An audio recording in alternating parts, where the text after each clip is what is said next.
ऐ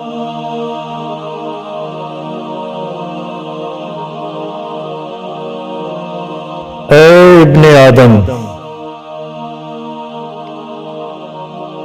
एक तेरी चाहत है और एक मेरी चाहत है।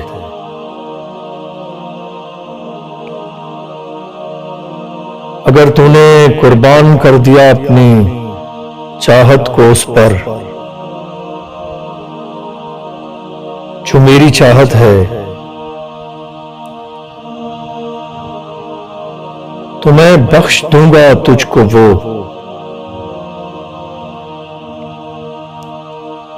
जो तेरी चाहत है।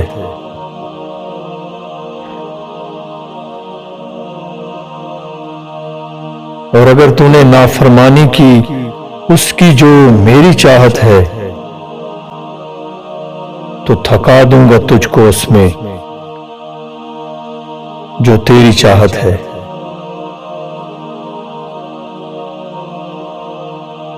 और होगा तो वही